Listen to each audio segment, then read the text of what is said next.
Hello, and welcome to this episode of Not a Lady, a Dr. Quinn Medicine Woman podcast. My name is Kelly. And I'm Sarah. And this is episode 13 of season 1, titled Rite of Passage. I have to say, we just started integrative, alternative, complementary medicine module in PA school, and we were talking about foxgloves and digitalis today, and we were talking about tinctures, which we've talked about opium tincture on here and stuff, and I was like, actually, I feel like this module is going to help me the most with the podcast more than anything else we've done so far. Oh, I thought you were going to say, actually, I feel like the podcast has helped me with this unit. No, that too. No, for sure. The stuff that I'm like, oh, I knew that, but I had to look it up for the podcast. Oh, the podcast has helped me in PA school plenty of times. Plenty of times. Has it also caused you to fail yet in PA school? Like you thought something because of Dr. Quinn and then you got an answer wrong?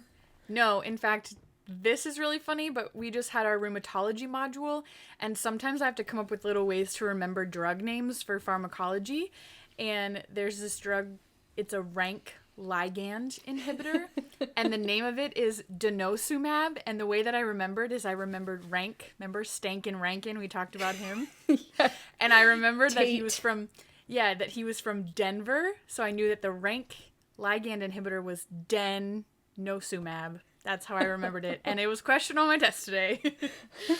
My classmates make fun of me for all the weird ways that I remember things, but you gotta do it somehow. That's funny.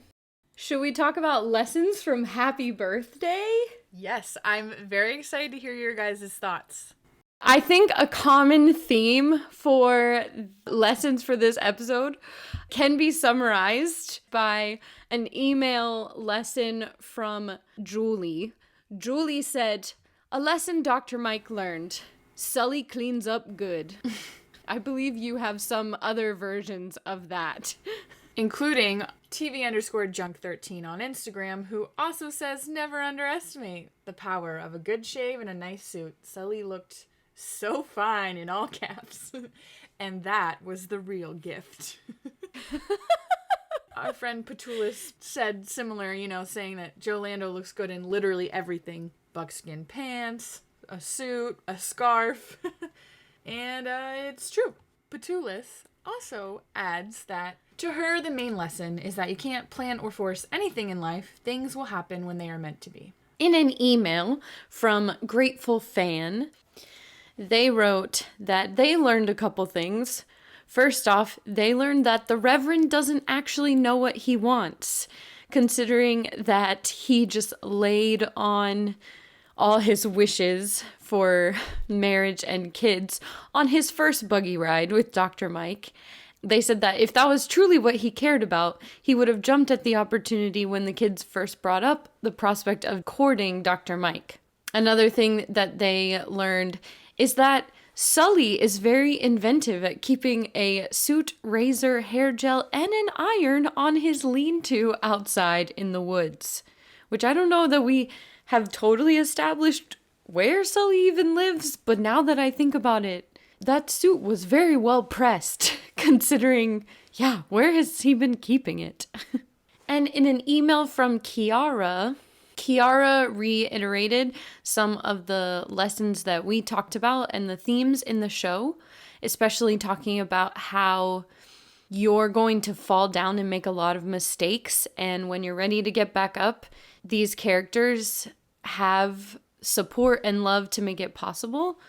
Kiara said how the idea of having support and backup really applies to all the characters of the show, especially with issues that they have that don't go away after one episode.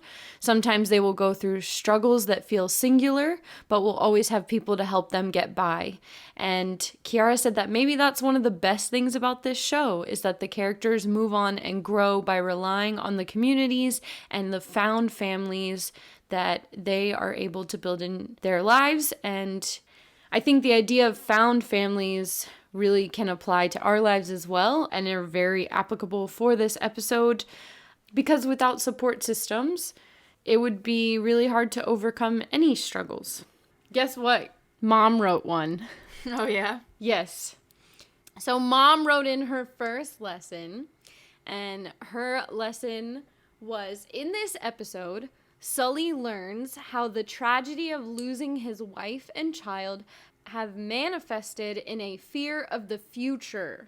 That fear keeps him from taking risks in his other relationships. Mom wrote that? I might have paraphrased. I'm like, that sounds so, like, eloquent and thought through. Not that Mom isn't that way, I just... She told me what she wanted me to talk about, and then I wrote it out. And then the English teacher and you made it sound nice. We kind of breezed over that conversation, but I think it is good to talk about how Sully never got to be a father to his own child, and how even in his marriage to Abigail, like, now he has maybe this fear of the future of what could go wrong or what could happen if he lets himself ever get kind of that close to others, or, you know, in that, we talked about, like, in that role. Right. You know, whether that be in a romantic relationship, or we had a conversation about Brian asking him to be his pa. And her point was that he really learns this almost about himself in this episode, and that's part of his journey in this episode. Which is true. We didn't really touch on that much, so thanks, Mom. Sweet, guys. Don't forget that you can send in lessons for this episode on any of our social media pages, which include Facebook, Twitter, Instagram, our email, and our website. All right, let's talk about this episode. Season 1, episode 13, titled Rite of Passage, aired on the 10th of April, 1993. It was directed by Chuck Bowman. This is his 6th of his 32 episodes that he will direct, and this is actually his 3rd in a row. So I'm recognizing that name now because we've said it a number of times. The writers were Sarah Davidson. The last episode that we would have had her was Bad Water. And of course, Beth Sullivan gets creator credit. And we open up on an awkward scene. Yes. Let's talk about this. I have to confess that this scene made me extremely uncomfortable, but probably not for the reasons that people think that it made me uncomfortable. Was it because of the horse? No. What are you about to say? I thought you were going to be like, it's very unsafe to be in a stall with a horse. Is that where... Oh my Now gosh. I want to know what you're thinking, though, because I'm confused. No, so... Okay, what makes me uncomfortable about this scene is I feel like I don't want to have a conversation about consent, but I feel like we should have a conversation about consent. Oh, gosh. Because... I don't know, did you not feel uncomfortable when she's like, she kept saying no, like, we shouldn't do this, your mother, and he's like, we're not married, it's not right, yeah. And he's like, I care about you, and I'm like, manipulation, that's not even like, and I love you, you know, it's like, don't you know I care about you, that's why, besides the whole fact that it's just, it is meant to be uncomfortable when Dr. Mike, you know, finds them.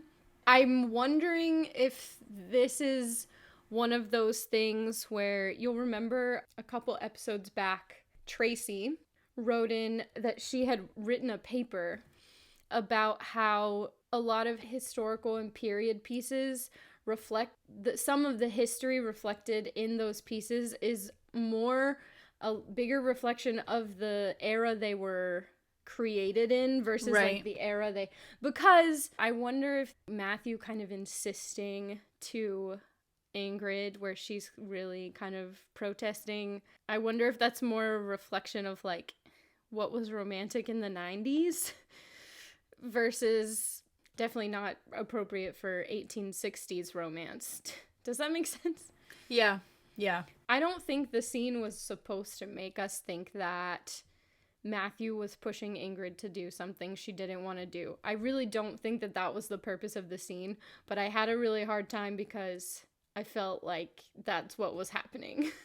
Yeah. I find Matthew and Dr. Mike kind of very unlikable in this episode. Well, because one's paying like the I'm a grown-up teenager, and the one's playing like an overbearing mother. So neither one of them are doing it in a way that makes them sympathetic. Right. But anyway, we'll talk more about that as we progress into the episode. But like I said, Dr. Mike finds them, and Ingrid starts having an asthma attack. Which, can you have an asthma? At first I thought it was a panic attack. Can you have an asthma attack from just panicking? Yeah. So asthma, obviously, people are way more familiar with now than they probably were then, but it's a condition, and there are a lot of genetic predispositions that can put you at risk for asthma, or you can just have it based on a certain trigger, certain people with ragweed or things like that. But your airways are narrowing and swelling and producing extra mucus, which can make breathing difficult, obviously. Triggers a lot of people to have coughing, wheezing, shortness of breath, things like that. And so, yeah, for a lot of people, sometimes that quote-unquote trigger can be an increase in adrenaline, an increase in pulse, heart rate, things like that. And so I think she does get pretty, overworked kind of easily in this situation. She's stressed. Dr. Mike is there, flustered, yeah. Which I think the way that it escalates is interesting. I'm not sure how realistic that is, but, she's not actually having an asthma attack. So the acting is, can only do so much. So, yeah, she starts having difficulty breathing, and Dr. Mike has her lift her arms up, which is something that I've seen a lot of, if you were to Google, natural ways to control my asthma or whatever, a lot of times if they say if you, slowly place your arms over your head, it lifts your chest, which can help, but most of asthma is those small bronchioles in your lungs, and lifting your chest won't necessarily do that, but it can help the position just because you're putting your chest out. So that can help people sometimes, but, well, before anything else happens, we have our, I don't know why I wanted to say theme song. It's not the theme song. I guess it is. It is a theme song. Theme music with no narration. I guess the narration is done. We know We should probably stop saying that. Nobody cares anymore. For some reason, I thought that the narration was always at the beginning. But I guess maybe it was only at the beginning of the show when they were still introducing people to the concept of the show. Right. Or maybe part of me wonders if because we have the DVD set that it's consistent on the DVD set versus watching it on Amazon or the other streaming services. I'm not sure. Yeah. But we're still outside the barn, and Dr. Mike gives Ingrid chloroform to relax her air passages, which we talked about chloroform. Did we talk about chloroform? Oh, we did in the pilot. You're right. Chloroform is just to make people pass out. That when you kidnap them. I think I made the assumption that chloroform is probably what they were using, but I don't know if we've ever had it listed before. Right. Chloroform, we don't use that today. It's very toxic. Can seriously damage your eyes, liver, skin, kidneys. It's even been proven to cause cancer. So that's not something we do today, but you are correct. In a lot of older TV shows, that seems to be the one sedative, or at least in this case, I'm thinking of medical words, bronchodilator that we use in this case, started being used as an anesthetic. That's the word I was thinking of. In 1842, actually, and the guy, this won't make you happy, but he first started testing it on dogs, actually. No. Which is, yeah, unfortunate. But she also states that Matthew should take Ingrid home and put her to bed with a mustard plaster. Again, it's very interesting that I'm in my integrative alternative medicine module right now, because mustard plaster is a poultice, which I learned today, actually. Poultice is some sort of moist material and mixture. You put it in between, two pieces of linen, and then you place that directly on your skin or your body, wherever you're going to put it. And mustard plaster is of mustard seed. And it's still, you could Google it today. It's kind of a home remedy for the flu, cough, or cold.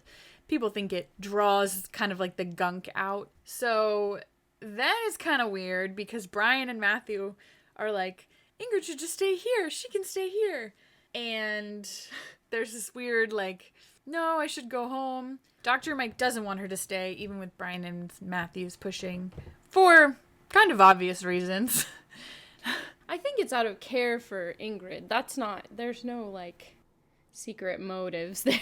Yeah. But I can understand, the situation Dr. Mike just walked in on, and B, we know Right. she's got all those siblings too, so. Yeah. So then Dr. Mike gives her a little packet, which I'm assuming is that mustard seed, so that she can make it into a paste and put it on her chest. The next scene is Matthew returning, having dropped Ingrid off at home. Dr. Mike tries to have an adult conversation with him, but it goes really badly. She's like, there's things that you should know.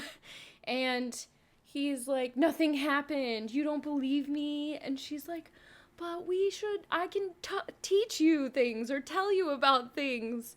And then he's like, this is private, which this is where she's gonna use the whole in my house rule later. I feel like this would be the fitting point to be like, it's not private if it's happening in my barn. Right. It's uncomfortable. Which, I mean, anytime birds and the bees talk, it's uncomfortable. And especially considering, you know, we have a single woman and a coming-of-age young man. Yeah. Sully comes. Yeah, so then Dr. Mike's in the garden. She doesn't want to try and have the conversation again, so... No, but here's what gets me is this is how I know she's deeply, like, caught up in this, because Sully appears, she's in the garden, doesn't even notice him come up and talk to her, which is saying a lot considering the last time we saw them, he, like, kissed her, so... She's, You're right. totally... They're weird in this episode, especially if you think about the fact that they, like, had their first kiss in the last episode. Their relationship is weird, and maybe that's why they're kind of, again, okay, now what? Yeah. She's so caught up, so worried about Matthew and Ingrid, you know, and she says, I caught him, and he's like, so? He has such a guy answer. Actually, that's very, sexist of me to say. That's not a guy answer. He's just like, they were kissing, and then he's like, yeah. So, and this is the thing, like, they kind of make Sully out to be like this bro in this episode. Yeah. And I don't know why, because he's never been like that before. Like, this is more like a Jake or a Hank, you know, like, so what? Well, it's not as unlikable as they will become later, but I think it is maybe because he's not a parent. Not that he has not been a parent, but to a parent to a teenager like this, so... Yeah. And Dr. Mike's very focused on the fact that she doesn't want them to do anything they regret. And then she's like, I'm going to need you to talk to him, basically. She basically pressures him into talking to Matthew, which is kind of the best scene ever. Yeah. Because this is kind of how I picture guys having conversations about things. Okay, if we break down how this conversation goes, it's basically, Sully, can you have a sex talk with Matthew? That's basically what happens. But actually their conversation is so cryptic. Like, well, he should know things. I'm sure he does, you know, like, but maybe you could talk to him as a man. Like, it's like, so they like beat totally around the bush. And then, yeah, the next scene. I love it. I think it's hilarious. Here's the thing. Sex ed as a concept, I'm not saying sex ed is the best way to learn about sex, but as far as like formal education about sex and all that goes with it, didn't actually come until the 1900s. And so prior to that, probably, especially in conservative communities, the only education that anyone, really, young people and old, were really getting would be like preachers warning against the sin of fornication and all that kind of stuff. Your face. I'm just really uncomfortable. It is uncomfortable, but I read a book set during World War I called Testament of Youth by Vera Brittain quite a few years back. So this is like in 1914 through 18, that's when World War I was, but she wrote about in that book, and this is in England, so it's a little bit different, but she wrote about how a lot of girls, when they got married, knew that they had wifely responsibilities, but didn't actually know what that meant. Because it was not something that in polite society people like ever talked about. And so, you know, these girls went into their marriages like totally blind. And I guess maybe that's among women. I feel like among men, probably it was, like you kind of said, it's a little sexist, but that kind of, what would be considered a more crass subject was only really discussed by men. And so I have to wonder, where we're talking the 1860s, so before that even, how much, do people know? Now, then there's the layer of, like, growing up out west where there are farm animals. And especially with, it's funny that Sully asks Matthew, you know, do you know how a woman gets pregnant? Because Charlotte was a midwife. But then remember earlier we also had the conversation where Colleen didn't know about getting her period, and I was like, that's so weird because Charlotte was a midwife. So I guess, you know, I just don't know how much they actually talk about. And again, this is meant to be a family-friendly show part, and so it's always really interesting, and probably why it feels awkward for us to actually, like, talk about these scenes, because they really do kind of skirt about the actual, like, what we would call, like, substance of what they're talking about, right? Do you know how a woman gets pregnant? Yep. Good. Got any questions? Nope. Cool. Good. I know it's a funny scene, but I don't know that Sully or Dr. Mike really are doing any favors for Matthew or Ingrid. Yeah. Well, I don't think Sully really wanted to be involved, and that was his, you know, if I'm going to have to be involved, I'll ask questions, but I'm not going to push. Dr. Mike would have pushed even if he would have been like, yes, Of course I know. Or Sully just kind of opens the door to be like, yes, Benji? Have another Benji feature. Yeah, I guess Sully kind of just, like, he opens the door. If you want to ask me questions, you can. But he's not volunteering any information. Yeah. Meanwhile, we haven't mentioned, Brian is kind of sneaking around during all this. And we have not established if he has heard or whatever, but we do see him sneaking around. Outside the Bray's Mercantile, we have the family coming into town, and Matthew states that he wants to go get a haircut from Jake, which is kind of shocking to Dr. Mike, and she offers to give him money, but he's like, no, I have my own money. And I think we start to see this reoccurring theme that Matthew wants to be treated like an adult. He knows what he's doing, and he doesn't want help. And I really hope our mom is not listening to this podcast. Because she'll be like, I have a couple children like that. One in particular. In Jake's shop, does Lauren work? Because he spends big chunk of last episode and this episode, he's just hanging out in Jake's shop. Yeah, they're buds. Reading the paper where he briefly, casually, just to throw out some historical stuff in there. Make it seem, relevant. I think it's supposed to make it seem convincing. So he brings up the idea that women's suffrage has begun, and ladies are trying to get a vote, and they all have a laugh about it, that'll never happen. So I do want to give some context, because I think a lot of people know that the 20th century, that I think is the time that's mainly known for the huge women's suffrage movement. And women's suffrage, for those of you who may not know, is women's right to vote. But I did learn something that I didn't really know or understand. And actually, considering that it is February right now, which is also Black History Month, part of the reason that women's suffrage really became a movement, I won't say that there weren't men or women who believed that women should have the right to vote prior to this, but when it became a movement was really in the 1820s and 30s. And so the first meeting, it was called the Seneca Falls Convention, happened in 1848.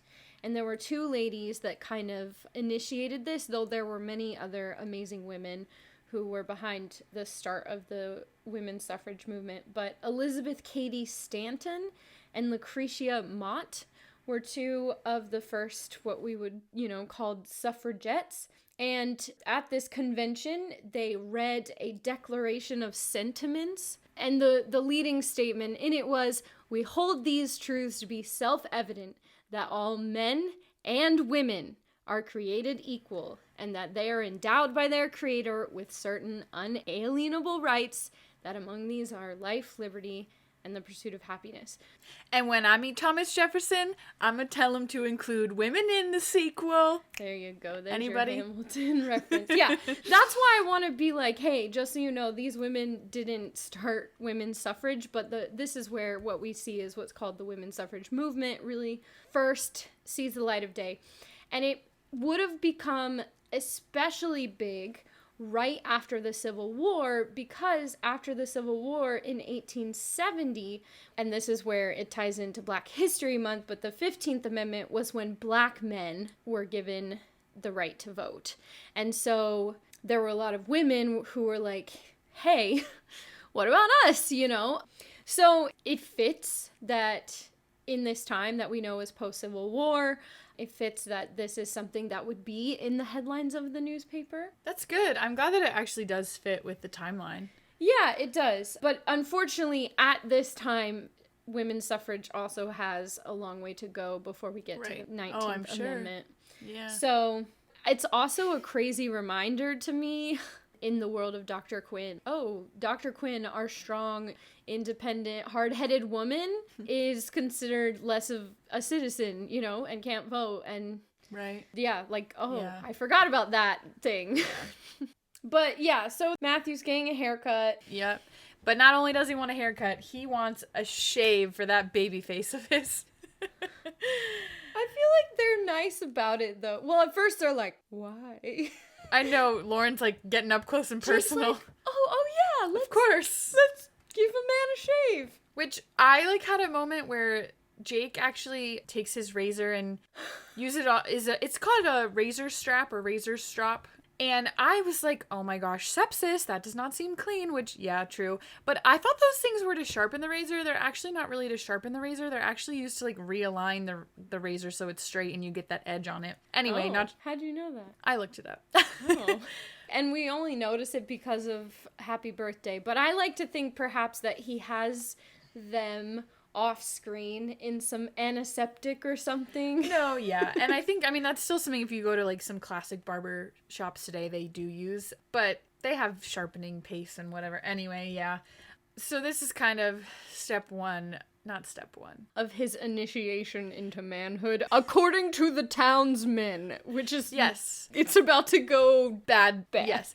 Well, that's kind of my point where I'm like, this is the first thing. And then next thing you know, we're at the saloon and Lauren. Do you think that Lauren acts so different around Jake and Hank than he does with other people? Actually, I think some listeners have made comments about this to us. Yes, Lauren does. And I think people will agree that Lauren does act differently around that group of guys, which, is something that happens to anybody, whether you're a girl or guy. Sometimes people get around certain people and act a different way, but he's probably an Enneagram 3. You know, they're the performer. They right. have different circles of friends and it affects how they act as a person. Yeah, because he asked Hank to get Matthew a whiskey and they're like, they're just like having this like. And then Hank out of the blue is like, so Matthew, ever been with a woman? And I'm like, what? Gross. One, gross. Two, why is there's like this unspoken, like you said, initiation? And it's like, if you know who Matthew is, which we've talked a lot about how it's kind of hard to get to know his character, but come on. Do you know who he is? Do you know who his mother is? Why are you? Well, it's also like, what are they expecting? Like, if he says no, what are they gonna say? Like, oh, Myra, ding-a-ling, you know? Or if he says yes, are they gonna be like, oh, spill the details, boy? Because then they start talking about Ingrid, and he's like, don't talk about her like that. I like that. That should be your initiative to, like, leave the situation. Right. But right. I guess he wants to feel like a man, and let's be honest, he doesn't have a huge number of, Sully is his only male influences. Really stable. I wouldn't say only male, but like stable male influence, and Sully's kind of outside of this whole world of the town, so he doesn't really know what to do in this situation. Yeah. Which part of me, and I know if Mom's listening, she'll agree with this, part of me thinks, yeah, he wants to feel like a grown-up. And then part of me thinks, I don't think he's doing it to, like, make Dr. Mike mad. But I think he doesn't like the fact that she's been so, like, in your face, hovering over everything you do and having to comment on it. That I think he likes having this control over this part of his life that she doesn't like or is not having a say in.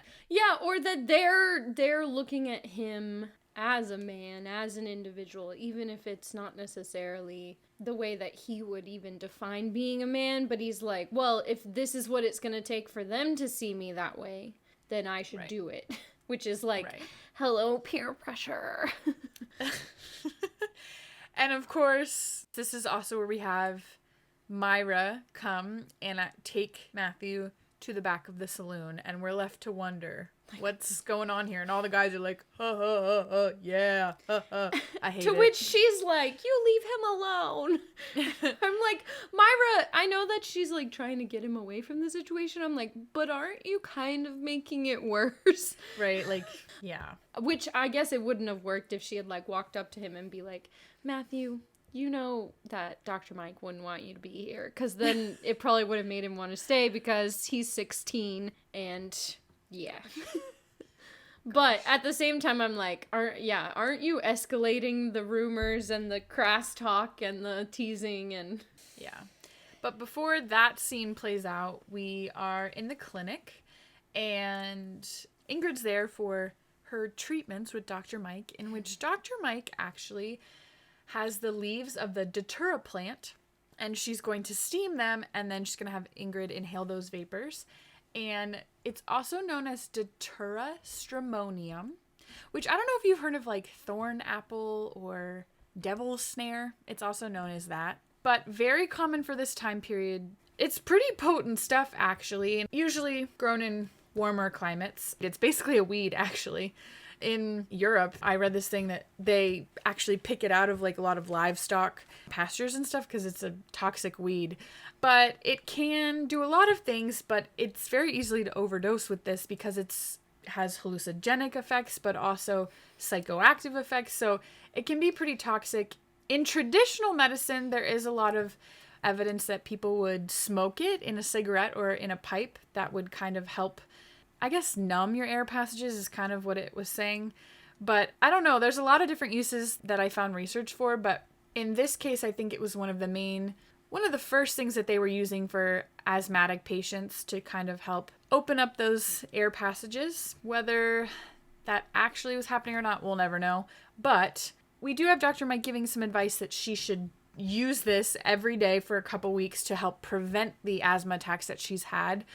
But she explains that asthma, we don't know why it's caused. It could be a nervous disorder, sometimes caused by overexcitement. And there's this like weird pause where she's like looking at Ingrid and Colleen's there, and it's like weird. We obviously know a lot more about asthma now, but at the time they were still figuring this out. They didn't really know why things were happening. But back to the saloon. With where this episode says, how can we make this scene more awkward? Let's have men banging on the door outside the room where they think Matthew's with prostitute. Like, what? Mostly Hank's worried about the fact that he hasn't been paid yet. Matthew's like, no thanks. He's like, no offense. Which I guess is nice. But this is where I think the fact that in the first scene, Matthew told Ingrid, don't you know I care about you? But then in this scene, he like admits to Myra that he loves Ingrid. Which I'm just like, why is this the moment that we as the audience, because to be honest, we haven't seen much of their relationship, right? So Ingrid and Matthews I'm talking about. And so really we've only had like 3.5 episodes to like really get invested in them as a couple. And so that's why I think with that opening scene, it feels so uncomfortable because he's like, I care about you. And she's saying no, and he's not really taking the no. And then in this scene, we realize like, oh, Matthew's really serious about this girl. I guess that's my problem. When saying like, oh, I care about you, so I want you to make out with me, doesn't feel like this is a serious relationship. And especially considering the progression of this episode and what it's all about. You know what I mean? Like, it makes it hard for me to be like, wait, since when? Once again, you're more observant than me because I didn't even really think about the fact that he never said I love you, and then he was talking to Myra about it. Well, and then he also says, like, Dr. Mike thinks... Says I'm too young. Which I'm like, actually, has she... She hasn't said it, but I was like, she definitely has implied it. She's definitely implied that she thinks he's too young to be in love. Right. But then I like that this is when Myra's like, no, like, you have a sweetheart, I have a sweetheart. I was just helping you escape, which we appreciate, but I'm not sure how much we appreciate the assumption that everybody else has. Right. And it's even worse because now Matthew is fumbling out of her window, which I'm sure everybody knows is her window. And of course, what better timing for Dr. Mike, Colleen, and Ingrid to see. And now we've got like a whole scene. Oh, it's a everybody scene, all right. notices, everybody knows. I do think Dr. Mike often overreacts. Yeah. But I think in this moment, I would be livid. Well, again, it's that idea that perception is reality, so what we perceive to be is what we perceive to be true. So she's obviously making the assumption that everyone else is making. And Sully comes, you know, and he's like, leave Matthew be. You're embarrassing him. He's growing up, which I don't know if I like that comment. No, I don't like anything that Sully says here, especially when, like, a day ago, Matthew was kind of telling Dr. Mike to butt out of his romantic endeavors. And then to have this happen and just be, sure, she jumps to conclusions. She is screaming at him in the middle of the street. I would probably be like, get in the clinic now, and then I would have my freak out. I didn't think about this until now, but maybe Sully feels like Dr. Mike has invited him into this parenting moment. Yeah. She's already been like, hey, can you talk about stuff with him? And so maybe he feels like that's why he's got to have a say. But I really don't understand for 1 second why Sully's like, leave him be, you're embarrassing him, after he just crawled out of a prostitute's window. And he's 16. It's also unfortunate because I feel bad for Myra. Everyone knows Myra. She's such a sweet, loving, kind character who you're like, she would never, ever, you know, advise Matthew of all people. So I kind of feel bad that the assumption's made of her, but I guess it's easier to make that of her than of him. But yeah, I think you're right. I think Sully feels, okay, you've let me enter into this. I want to be able to have a say. Don't embarrass him. I get that, don't embarrass him, but I'm also like, dude, like, in what world is this okay? And even Ingrid is mad. Ingrid has stomped off. And so now Sully's like, he's growing up. Okay, he's growing up suddenly means that he's allowed to do that. You know, and meanwhile, Dr. Mike's like, he is out of control. First he wanted a haircut, now this. Like, in what world is that okay? And then my favorite, then she has her little, I'll thank you not to order me around. She says it just like that. And then Sully's like, fine. And they have their little storm off moments and you know, end scene. Did these two kiss last episode? Yeah. This whole sequence is so dramatic too, because then Ingrid's like, I saw you with her. And I'm like, oh my gosh. And then I remind myself, like, they're teenagers, and I'm like, yeah, okay. But it feels, the whole scene feels very... It's dramatic. Over dramatic. Dr. Mike's overreacting, but I think also it needs to be said, and we've had this conversation in previous episodes, Dr. Mike is still used to this mom thing, and now we're talking about being a mom to a teenager. Still new to this mom thing, you mean? Yeah, I'm not sure what I said, but yes. She's still new to that, and now you're talking about being a mom to a teenager, which I've obviously never been a mom to a teenager, but I've been a teenager, and I've seen my mother be a mother to 4 teenagers, and it's not fun, and it's very difficult, and every child is different, and so I think it's hard for her to figure it out. She's still trying to navigate it. Well, and then you also get the layer of she was born and raised in Boston, in high society. A lot of my reading, when I was trying to read about love and marriage history in the 1860s, it's all about Victorian courting. But I'm like, I bet you that the rules in the Midwest saloon town, mining communities, farmers, ranchers, it's not going to look the same as that high society. Seeing through my, 21st century lens and Dr. Mike's, upper class proper lens, and then recognizing, where we are. Yeah, it's a different world. It leaves a lot of room for misunderstandings. Let's just put it that way. Yeah, no, I think that's a good way to put it. If anyone should be really mad in this situation, I feel like Ingrid should be the most mad, but he wins her back over so quickly. Yeah, well, because she's a typical teenager in love, and it's very easy to work it out and hug, and it's fine for sure. Yeah.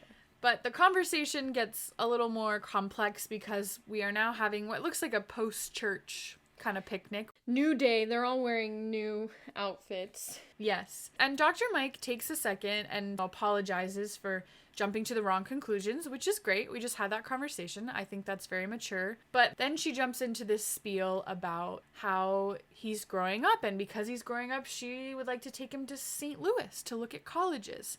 And I think you're right. This goes back to how Dr. Mike was raised, the idea of you're growing up, you want to be an adult, all these things. Well, that the assumption would be college and looking at your future. But of course, that's not what Matthew comes from. Matthew wants to stay in Colorado Springs. He does not want to leave Ingrid. What are your thoughts on Dr. Mike's conversation about, like, you know, this is the first girl you met. You're going to meet other girls. This is not your end all be all.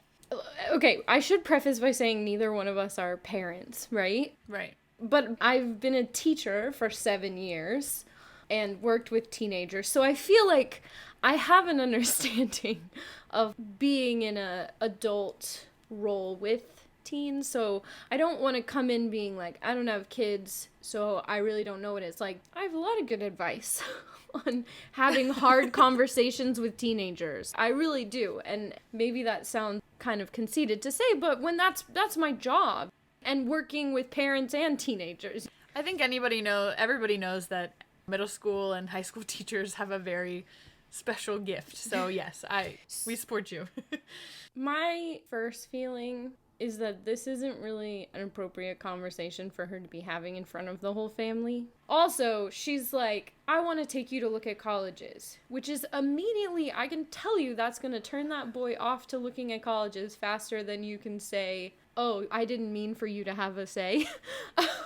I think if Dr. Mike, and I get we probably wouldn't have had some of the conflict that they want to have for this episode, you know, but if she had sat down with him and had a conversation with him about, well, why do you want to get married? Why do you think that getting married to Ingrid right now is the best thing for her, the best thing for you? And getting him to look at the responsibilities, because the way that it ends up going is, yeah, she goes straight into this, like, I want you to meet other girls, which... like, the whole spiel about this is not your end-all, be-all would be the conversation I would expect you to have with someone who just got dumped by their first boyfriend, girlfriend, and be like, I know that this is really hard for you right now, that this is the end of the world. Remember that we had this conversation with Colleen, right? In your mind, this is the worst thing that's ever gonna happen to you.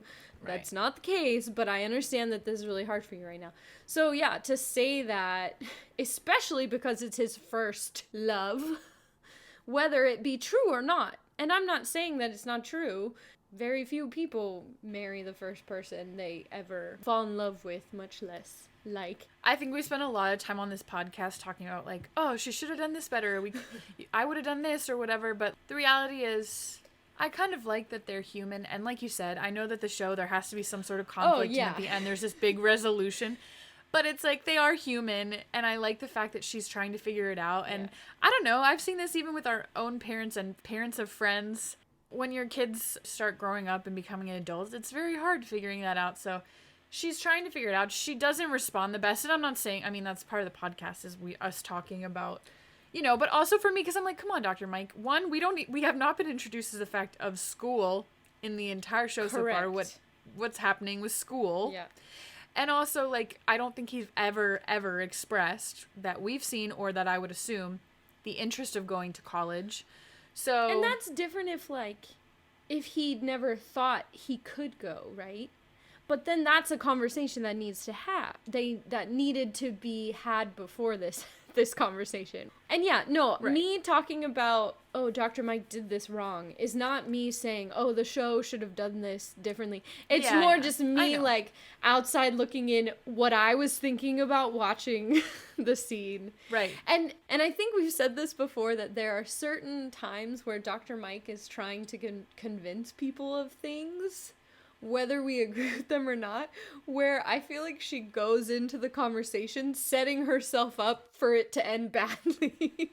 Yeah. And this is one... she gets where I'm thinking she gets that, pretty like, riled up. There was probably a way that you could have had a very similar conversation that didn't end up with everyone at the table mad at you and him storming off, right? Because Colleen and Brian are like, we like Ingrid, and they don't really get it. Sully is kind of like, was that necessary? Well, and he doesn't, he's kind of, there's this conversation about, I want to marry Ingrid. I'm only 16, but then it's like, Sully, how old was Abigail? Well, Abigail was only 18, and times are changing, and I think Matthew's trying to come up with all these reasons of like, I'm going to ranch, I can support my family this way, and she's still like, I don't want you to rush into it. This is ridiculous. And then she jumps to a huge statement, which is, I forbid you to marry her. And that's when Colleen and Brian look upset because, like you said, they like Ingrid and they like their brother, and they've never seen Dr. Mike be so stern mom figure. Telling someone not to do something does not guarantee they're not gonna do it. Dr. Mike is the queen of that. Also, something that we should mention historically is parental approval of marriage is probably one of the few things that the weight of that approval would carry over between like high society or just out west. So in this time period, let alone now. To have her say that, like, that's huge. And I also want to mention, so they told us that Charlotte got married at 16, and they also told us that Abigail was 18. And you asked me this question, I think, in Happy Birthday. How old do you think people were when they were getting married? And so I looked it up. So according to a 2010 article in the Journal of Southern History titled The Effect of the Civil War on Southern Marriage Patterns, early colonists married at an average age of around 20 if they were women and around 26 if they were men. So, based on the average of the era, both of these couples were younger than the average, which we could go into talking about. From my observations of my friends, I feel like the age that parents get married can, not always, but can influence the age that their children feel ready to be married. Not necessarily that they do get married, but the age they feel ready to be married. And that's just based on my friend groups. And our parents got married, both of them in their 30s. And so, like, in my head, I'm not 30 yet. So I'm like, I'm not ready for marriage. But I have friends whose parents got married at, like, 23 or 26 who are like, yeah, if it were time, I would be married, like. Which, also can be weird because our grandma got married at 18. My mom's mom got married at 18. And so, it's kind of like, how much does that carry over? Yeah. Totally. That's what I'm saying. This is not based on any scientific research or anything. This is just me being like, I feel like there is an influence. And so I think it relates to this conversation where Matthew's like, well, my mom was 16. So why wouldn't I be ready? So I'm not crazy. Right. Yeah. Back at the homestead, Matthew, he left early and no one did his chores and she's annoyed. And Brian, I love how Brian's like, maybe he's off getting married. Oh. Which she like, if looks could kill. She's like, right, exactly. Matthew is at the Cheyenne camp where something we haven't seen before, where he's not only talking now to Sully about his situation, but actually cloud dancing too, which I kind of love that cloud dancing. Again, another male figure. Yeah, but again, another male figure who's kind of outside of what we might consider his day-to-day world. Right. So it all comes down to he wants to prove he's a man because he thinks if I can prove to Dr. Mike that I'm a man, then this is not going to be a problem. And so the Cheyenne have a custom of going on a vision quest to prove yourself as a man. They kind of talk about it's how you learn about yourself, how you learn about how to see yourself. And so I would like to just talk about vision quests in general. Vision Quest, among native peoples of North and South America, it's kind of this supernatural experience in which an individual seeks to interact with a guardian spirit, usually related to some type of animal, in order to obtain advice or protection, or sometimes it can relate to looking for a sign or getting to know yourself. It's a ritual. And this is where I think like our title comes in. It is a rite of passage. Oh, there you go. Nearly all the young people traditionally engaged in some sort of vision quest was one of the rituals marking an individual's transition from childhood to adulthood.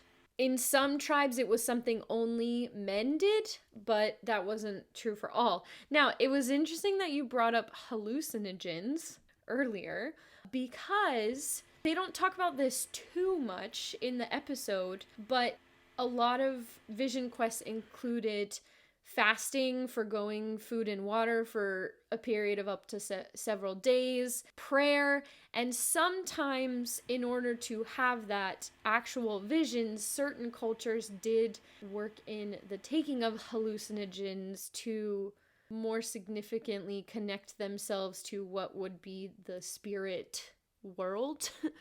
But of course, like in this episode, some tribes it was more of a mental experience than a drug assisted. When Christian missionaries started going and ministering to Native American tribes, similar to the Sundance in the 19th and 20th centuries, the government outlawed vision quests. But they were definitely considered an important practice, especially for those looking to age up in a way. Which I just think we should mention briefly. There's been a lot of studies about this, but there was a study done by a guy of the last name criminology, you could say it a different way, that said technically you can go 8 to 21 days without food and water. And technically you could go 2 months just without food if you had like adequate water source. So I think there's a lot of, that's such a crazy thing, but technically I think they mentioned 4 days without food and water. It would be possible. Jesus did it for 40, but I know he was God, so he's kind of a god. But you're right. And Sully actually has done a vision quest. He says that he's done it a couple times. It helped him become a better man. At the clinic, Ingrid is back for another treatment, and it looks like kind of, at first Colleen's just kind of overseeing it, and there's kind of a cute moment. Ingrid actually really gets along well with all the Cooper kids, and Colleen's like, I don't know what you see in my brother. He's dopey. Me talking to our brother's girlfriends. I don't know what you see in him. Just kidding. Our brothers are very sweet human beings. But they're also our brothers. And they're not always. So this is where I'm like, I kind of wish that Dr. Mike had a conversation with Matthew about why he wants to get married, because we get a really lovely scene here where Ingrid actually tells us, the audience, why she likes Matthew and what she likes about him. You know, that he has a good heart and he's kind. And then they make a joke that I think he likes his horse better than me, though. That is like a really honest expression where we're like, to them, this is a serious romance. Because like I've said, we've really only had a very minimal glimpse into this romance. So it's hard for me to get behind Matthew, even if he wasn't acting like such a butt. Haven't said that in a while. I know, that's your like favorite insult. That's our only insult. It's my G-rated. Well, and in case anyone hasn't noticed, we don't swear, so that's our insult. That's as good as it gets. But then Dr. Mike still wants to know where Matthew is. Right. So she asked Ingrid, yeah, do you know where Matthew is? And Ingrid said that he had been there in the morning, but then she kind of shares her insecurities where it's like... Well, she confronts Dr. Mike. Yeah. He told me that you don't like me, that I'm not good enough for him. And Dr. Mike denies it, which Dr. Mike has not expressed ever having an issue with Ingrid, not liking Ingrid. Did you notice that? It's never been that. It's about the fact that they're too young. How are you going to support your family? Why don't you do this? But because of all this excitement, Ingrid starts having another asthma attack. But the reason is, though, I thought this was just a beautiful little insight. She's like, in Sweden, I was a teacher.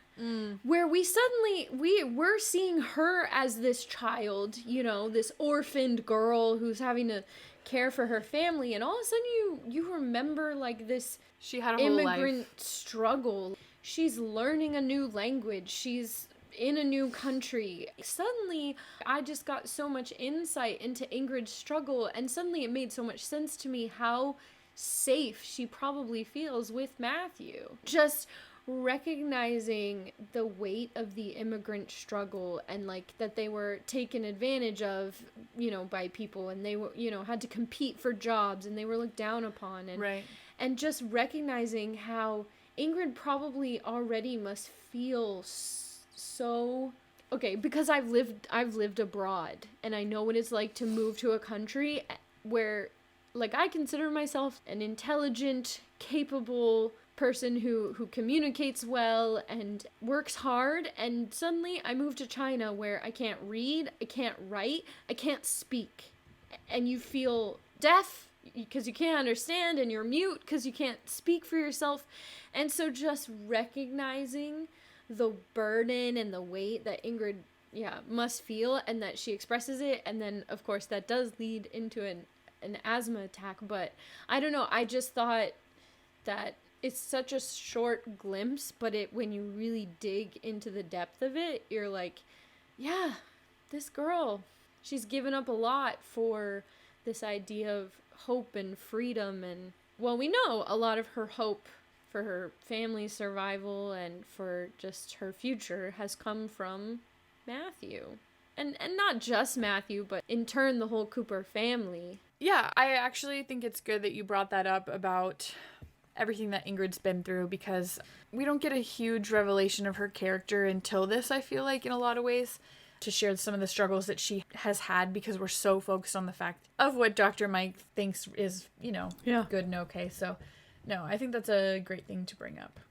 This is where then we go back to the Cheyenne village, and we have Cloud Dancing actually telling Matthew more about the Vision Quest and how it's important to learn and hear what nature has to say, and that's part of the listening process of it all. He mentions 2 animals specifically that during a Vision Quest could mean something, and I wanted to look up what those animals represented to Cheyenne culture. So he mentions the crow and the coyote, and crows, unsurprising probably to many, crows are symbolic of wisdom. They are considered a sacred bird. The idea is that crows can talk, which that is not exclusive to native culture, not unlike ravens, this quality of their... Do birds have vocal cords? I don't know, but they can make some really interesting sounds, we'll put it that way. And so oftentimes in Native American folklore, crows can talk. And so that is why they're symbolic of wisdom. Whereas a coyote, he is the trickster in a lot of Native American origin stories. The coyote is crafty, intelligent, stealthy, has a hearty appetite, and not just for food, if you get what I mean. However, there is also, your face, there is in Navajo tradition, the coyote could also be a warning or a sign of a bad event in your future. So I think it's cool that when you know that he brings up those 2 animals as animals who could quote unquote speak to you on your vision quest. But then before Matthew can even begin his vision quest, he must complete a task. And the task that Cloud Dancing gives him is to get a perfect egg from a red-tailed hawk. And he tries. He's looking, climbs a tree, steals an egg, gets clawed, scratched. But he brings the egg to Cloud Dancing, and there is a crack. A hairline crack, but a crack. And Cloud Dancing says it's not perfect. And of course, Matthew, what does he do? He gets annoyed. He's annoyed. He's like, forget it. This is crazy. This is dumb. This is not going to prove I'm a man because I have to work for it. Right. So he goes home, in which Dr. Mike is waiting up for him. Wouldn't know anything about that. moms waiting up for their children. I used to think that was really annoying that our mom did that, but then I realized that she like physically couldn't sleep if like we weren't home and okay. Now I don't really think she cares. She doesn't do that anymore. I was like, yeah, now she doesn't care, but that's because we're all adults now. But there was definitely a time when I was a teenager and it was like mom would wait up, but I think it mostly was because she worried. Again, in this scene, emotions are running high for both of them. Neither one of them is listening to the other one. She's accusing, he's responding disrespectfully. Everyone loses in this argument. There is no winner. And it's scarily realistic. That's where I'll leave that. Well, because it ends with, as long as you live in this house, you have to answer to me. Well, then I won't live here anymore. Yeah. So then they're in the mercantile, and I know this is a small town, but I want to be like, why is this anyone's business? But it's basically the whole town. The whole town's business. Maybe it's their business because between the Matthew crawling out Myra's window and getting his first whiskey, so everyone already knows, but Lauren is saying he agrees with Dr. Mike that Ingrid and Matthew should wait. Horace is saying, you know, you really only have to know someone for a short time, and you can know. Grace is hardcore flirting with Robert E. And they look at each other. And then Olive is like, you know what, the age is not a big deal, but actually I have a problem with the fact that she's an immigrant, which is ironic considering what... The hurdy-gurdy? The hurdy-gurdy. Yeah, but again, that was fulfilling a role that Olive needed. This is consistent with Olive's character, right? Or inconsistently consistent. And then they start talking about, well, what's he gonna do for a living? Well, I don't think he should become a rancher. I'm a rancher. Are you saying that? It goes back to the first time we met Olive. And what's weird for me is that later Matthew's gonna say that he doesn't really want to be a rancher, but then at the picnic he did say he could keep working for Miss Olive, so I don't know. But then Matthew comes in and is all high and mighty. I'll thank you both to stop making plans for my life. To be honest, I feel like this scene could have been dropped from the episode and it wouldn't have really made any big difference in the whole arching of the story. Like, this scene kind of feels like a time filler to me. Next, we have Sully and Brian going to see Matthew because he's no longer living at home. He's made kind of like a lean-to, and he's there, and he's talking about how he's thinking about going into mining, even though Sully's like, the pay's not really good. I would know a thing or two about that. And he brings up the fact that Matthew gave up this quest. As soon as you give up this quest, you kind of lose your way because Matthew is finding that everything seems to be going wrong. And if you really want to be a man, then you would finish what you started. Which I think is just, who cares about being a man? What about just like being a good, faithful human? Then yeah, you should finish what you started. That's my personal opinion. But yeah, I think it's easy to be like, don't be a quitter. But it's different to be someone who is faithful in what they that's the do. Hard thing. Yeah. Yeah. The Reverend. Couple things about this scene. Dr. Mike goes see the Reverend, and she's like, don't marry them. And I'm like, grr. You're going to extreme lengths. Yeah, like, the lengths that she's going to prevent this from happening is really gonna just make it worse for everyone. Right. And like I said earlier, forbidding your kids from doing something doesn't keep them from doing it. I think positive encouragement, how to be responsible, as opposed to being like, you are terrible, stop doing what you're doing. No. Okay, but I like that the Reverend is like, I can't guarantee that because, in all honesty, I don't remember if he quite says it in the same way, but he's like, I'd rather they be married than be living in sin or whatever. But also, he's like, I know that if they do get married without your permission, that's gonna make their lives twice as horrible, you know, like something along like this marriage then it won't stand succeed a chance without your blessing. Right. Yeah. Right.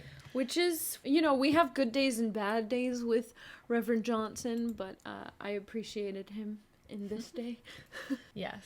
Ingrid is suddenly packing, And Matthew goes to the immigrant camp and he wants to know why. Did you think that she was packing to run away with him at first? No. Well, that's what I thought at first. I was like, are they She's gonna go live in the lean-to with him? Yeah, right.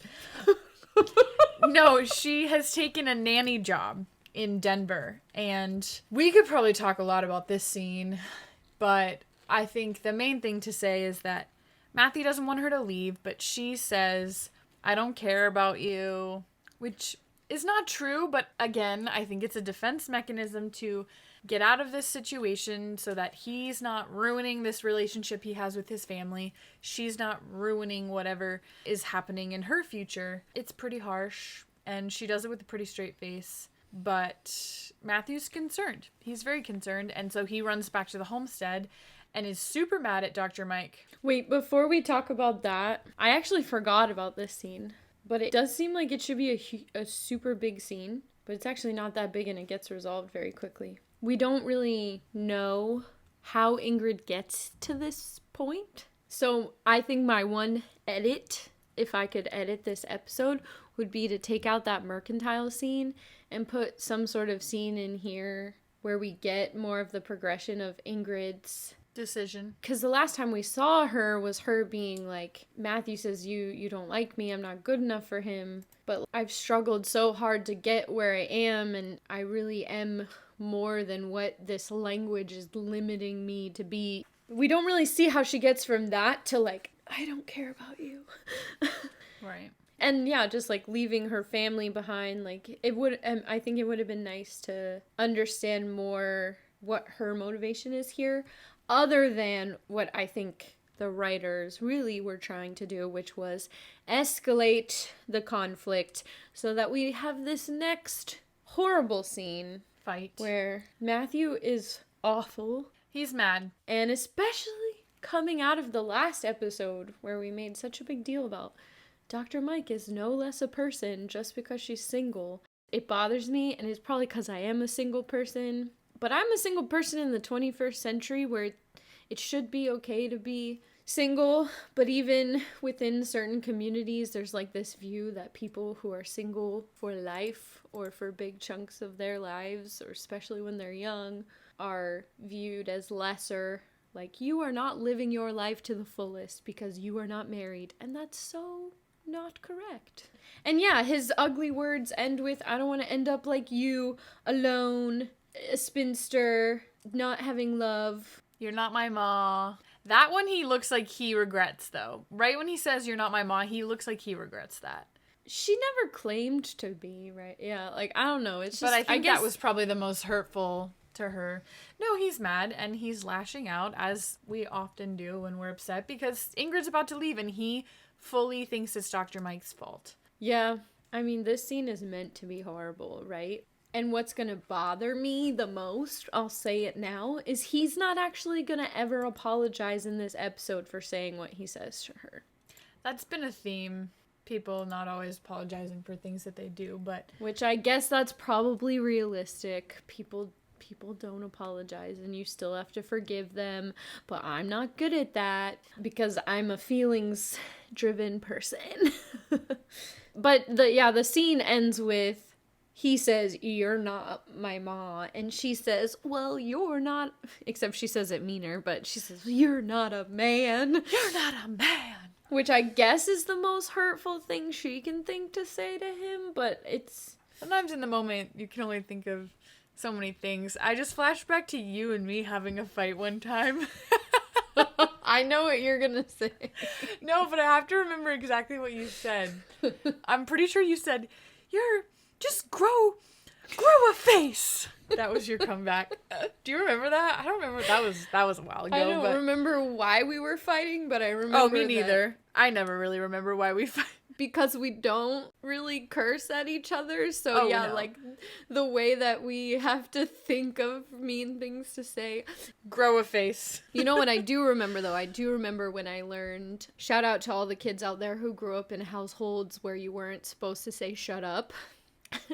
I remember when I learned open down, which was the opposite of shut up, and I was like, I'm gonna use this when I'm mad at my siblings.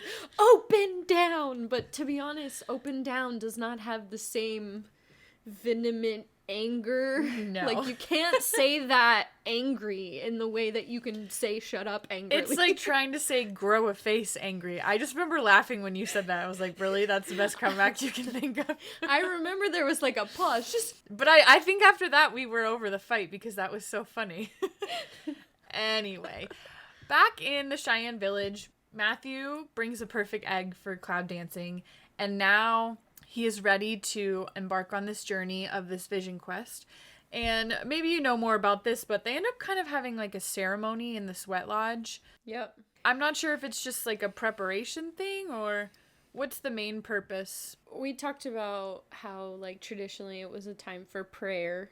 And so this is a communal, because this rite of passage is very much like a sending off of someone to come back changed.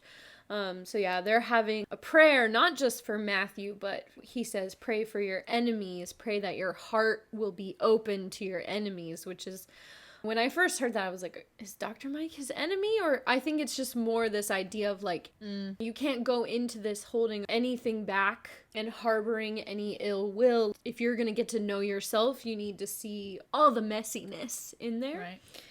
He even talks about like love, and cloud dancing says something along the lines of love is like a delicate plant, which I'm like, I don't know that I understand that metaphor, but okay.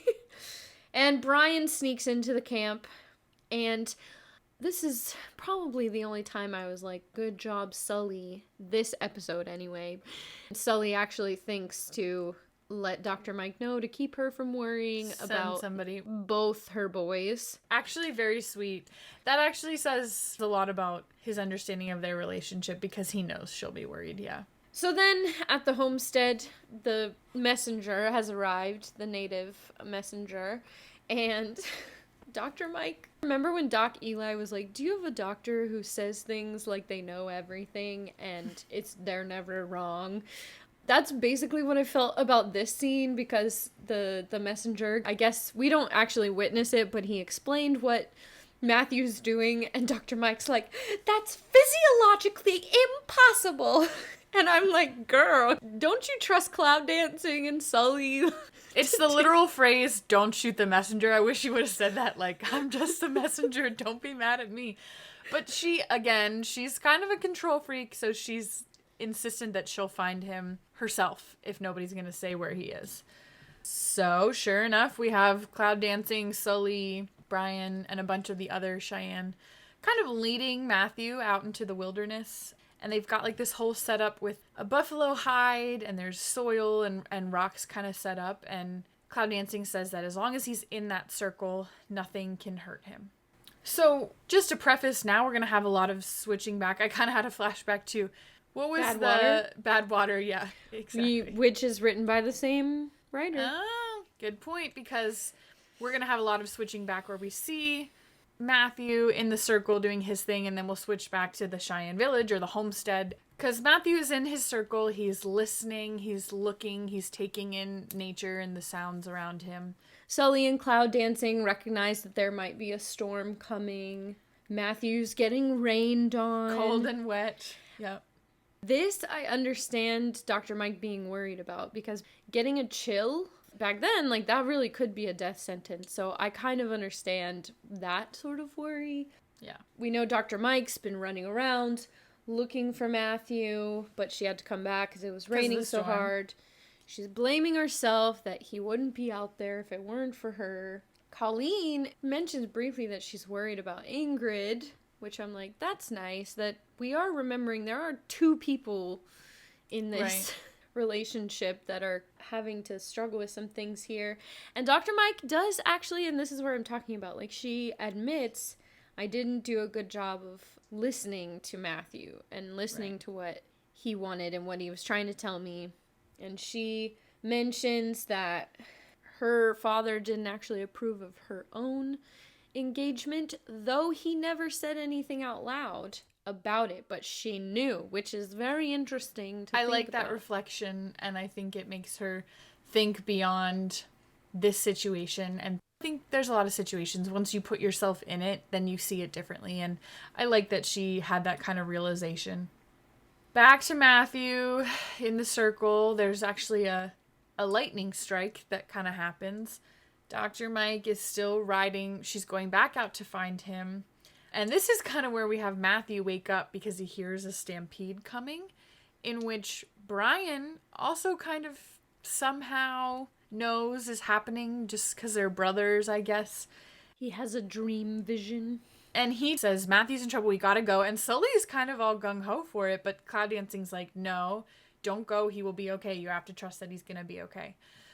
I like how this next scene is done. And we've talked about how in this show, sometimes the quote-unquote effects are very 90s, but I like how they do this where Matthew's in the vision part of his quest. He's hearing the stampede, he's seeing these horses, but then he's thinking about his family and Ingrid. I like that.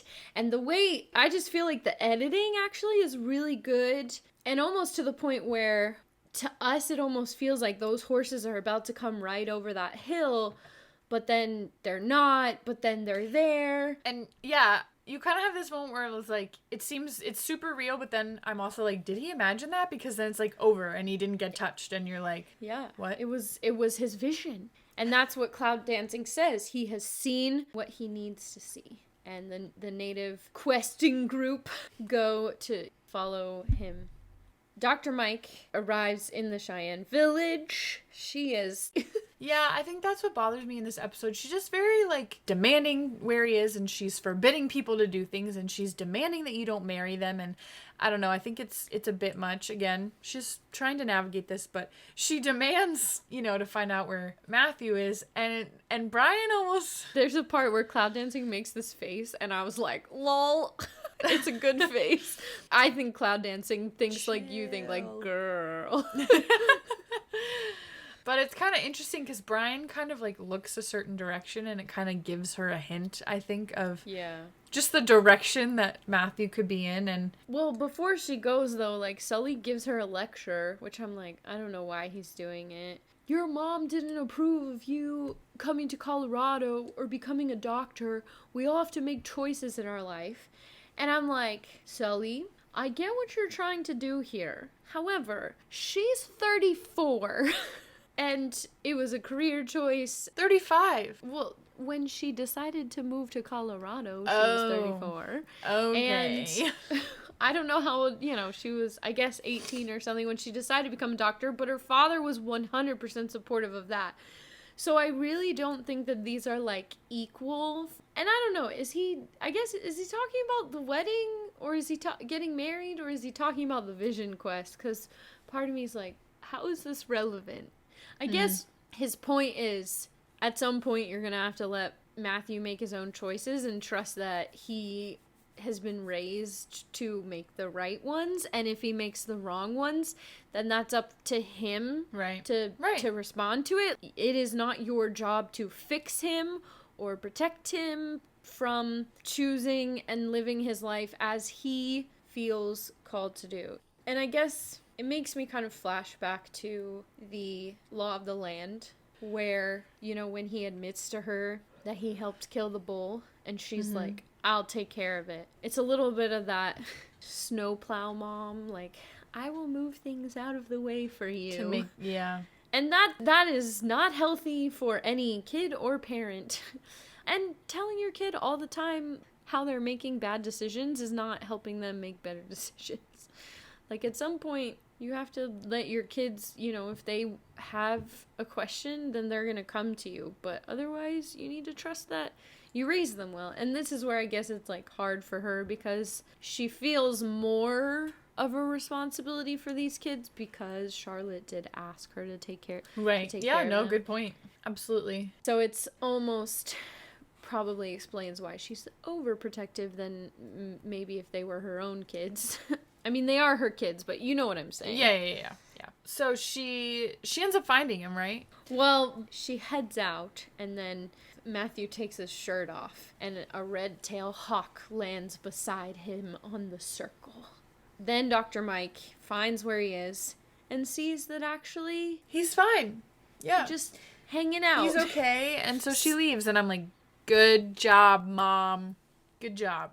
He didn't, not that he didn't, he didn't really need her in that moment. And so we have our end scene here at the homestead where Matthew's at the dinner table with the family, Sully and Ingrid, telling them about his experience. How he, in this moment when he got scared, he saw them. He saw Dr. Mike. He saw his siblings. And then Sully kind of gives a little insight. And he sounds so wise here. It's extremely attractive. He's like, he basically says, like, I think being wise and wisdom is being able to be honest and say, like, I don't know sometimes. I don't know what's next. I don't know what this is going to look like, and that's okay. And I think it's interesting just because there's been so much buildup around, like, what does it mean to be a man? What are the things you need to do to be a grown-up and prove yourself? And I think that's it right there, being able to say, like, actually, I don't know. That no one adults well. We're all just figuring it out. No, I like that because I feel that way all the time. And I mean, I live on my own in a different state and I don't know what I'm doing, like literally 99.9999% of the time. Yes. They basically are like, are you going to get married? And he says, Not yet. not quite yet. Which is, I think, a little surprising because you're kind of, I mean, you have to know there's going to be this big, like, resolution, but we don't really know exactly what it's going to look like. And so they're not going to get married quite yet. But Colleen actually got Ingrid a job, which... Go, Colleen. Colleen, I think she advocates for Ingrid a number of times here. She really does. Matthew states that he's going to work and save, and then they would like to be engaged. We're going to be engaged, he says. And he wants to build a house before they get Yes. married. This is the kind of thing that I'm like, if they had just, like, been able to sit down towards the beginning of this episode and have that conversation. Let's make a plan. Right. And obviously we, like, got there, but I'm like, yeah, this is where now he's thought it out, he's processed it. Actually, can I say something? This is kind of bad, but when he was like, I'm gonna save up some money and build the house, and then Dr. Mike, it's a huge moment, but she, like, gives him, we assume, her engagement ring, and I'm like, want to make some money? Just sell the ring. That is horrible. What kind of person are you? This is good to know. When I get you gifts, what are you actually doing with them? Wow, you're that person. No, but I was just like, I'm like, do you know how much that ring is probably worth? It's from, well, and I think from Boston. I thought that too, though, where I was like, is that David's engagement ring to her, or is that like an heirloom that she was given? I would assume it's her own engagement ring. She says, Yeah. you need an engagement ring. So that's a pretty nice thing, I guess, to give up, eh? Oh, heck yeah, girl. Why? Why do you have to do that? Why can't you just be normal for 5 seconds? Yes, it is a very expensive item. Thank you. And so... The most significant of all. She gives him this freaking $1,000 ring, and then he's like, oh, I guess I love you, Ma. No, he puts it... Well, see, that's... Before that even happened, he puts it on Ingrid's finger, and then I'm like, oh, okay. I guess there's, like, no moment of, like, will you marry me asking thing. It's just kind of like, he says, we want to be engaged. Oh, here's a ring. And then he's, like, puts it on her finger. And then, yes, then he thanks Dr. Mike and calls her mom. And then she cries. Oh, my gosh. I don't know. There's a lot. Did you notice how many episodes there always are, like, this conflict and then this big resolution at the end? Like, they're all pretty typical in that manner, don't you think? Yeah, I mean, it's a formula. But it's a formula that a lot of shows do that. Like, they have these formulas for, here's our conflict, rising conflict, things get worse, turning point, even things out, then we have our happy ending. And especially with this being a family show, I mean, Marvel has the formula. They keep making the same superhero movie over and over again. And do I keep going and buying tickets? You bet. Yeah, I mean... Yeah, no, for sure. And I like that at the end of this, it is about love and family. And I guess we can say, as a whole, like, they've all grown closer as a family through this. And Matthew gets a chance to mature. I think my biggest complaint is that he didn't apologize for how badly he acted. Yeah.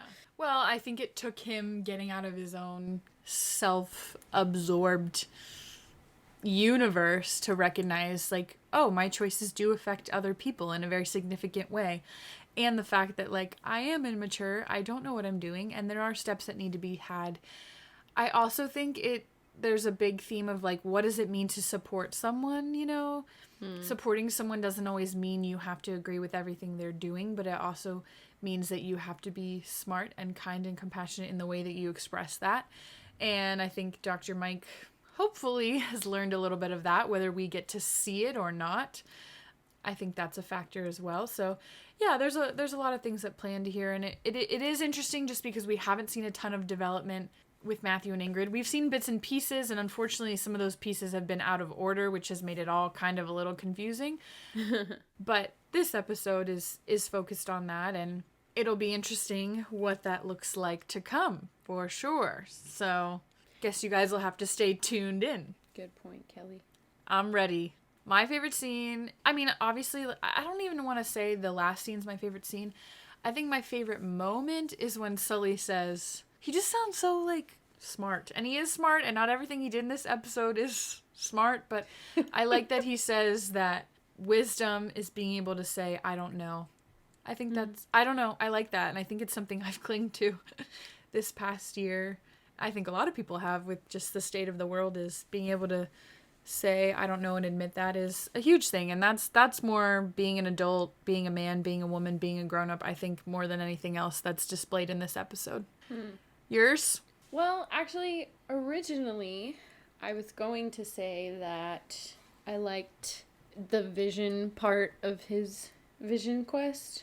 Right. That's what I actually wrote it down. But as we talked about it, I realized I think I actually really appreciated Ingrid's honesty and, like, emotional moment. Like, when Ingrid was talking, I wasn't just thinking about her.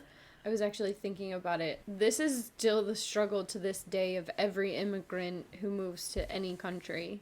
Yeah. And as someone who's lived as an expat, just to recognize, the price that immigrants pay when they're seeking better, quote unquote, better life, and or just looking for an opportunity to do whatever they end up doing, how hard that is, and how much they sacrifice and give up and struggle and persevere. As writing and symbolism and just, like, thinking about our world today and how it's so easy to judge people and look down on people, and I'm just like, I need to be more loving and compassionate and empathetic, especially with people whose lives I know nothing about. Right. Yeah. So I think actually that is what I'm going to pick as my favorite scene. Nice. Yeah, they probably could have spent a whole episode on that alone, huh? For real, yeah, definitely.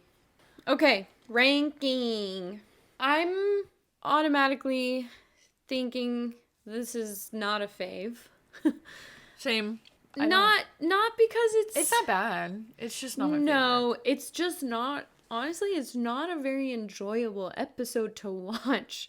Right. Because of it's a lot of conflict, and that's the thing. I think I said this at the beginning, but, like, just, like, a lot of the characters are actually not very likable in this episode, which is very realistic, but, like, even between, obviously, Dr. Mike and Matthew, but even, like, Sully in this episode, I mean, Lauren, Hank, Jake, even though they're in it for a hot minute, are, like, really awful. Olive. The best character in this episode, Cloud Dancing's horse. I'm just kidding. So, the episode... kind of like Father's Day. Oh, really? You think it's that low? I don't know. Honestly, what were you gonna say? Well, the other Matthew-centric episode that we've kind of had has been Law of the Land. I think the writing's okay in this episode. The story's not wonderful. Theme? When you said about that final scene, I was like, dude, that's a great theme. But actually, that only really showed up at the end there. Right. Do our characters grow? They do, but They do, not necessarily in the fashion. A lot of, like, not so nice interaction. But they do. There is a lot of conflict. I don't know that it's great conflict. Like, is this a great reason to have conflict? I mean, yes, I think it is. I think the thing that bothers me the most is it's just like very over dramatic, and then there's like all these things that need to happen. I'll be interested to hear what the listeners have to say about this. Okay, so the healing, we had some good character moments in the healing, but then we had like issues with like Colleen's storyline. Where do you feel like better than that one? Not as good as that one? I think maybe between Father's Day and the healing. I like the healing. Okay. I mean, I'm okay actually, yeah, I'm okay with that. So it's the new number 11. Do you agree with this ranking? Share your thoughts. And again, we'd love to see if you've been keeping up with us, your ranking of the episode. And also would love to hear from you guys in regards to lessons. Don't forget that every episode you can write in character or listener lessons to share with us. Thanks for continuing to listen and write in. Next episode we'll be talking about is called Heroes. I'll tell you right now, it's not one of my favorites, but I'm sure it will strike some good conversation as always. So we always love getting messages and emails from you guys. So thanks to our faithful listeners.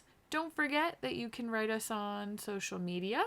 At Not a Lady Podcast on Instagram, Twitter, and on Facebook. You also can shoot us an email, notaladypodcast@gmail.com, or please visit our website for all sorts of goodies, including our ranking, where to listen, as well as our resources and research. If you want to learn more about any of the historical stuff that we talk about, there's a lot of good resources out there, and our website is www.notaladypodcast.weebly.com.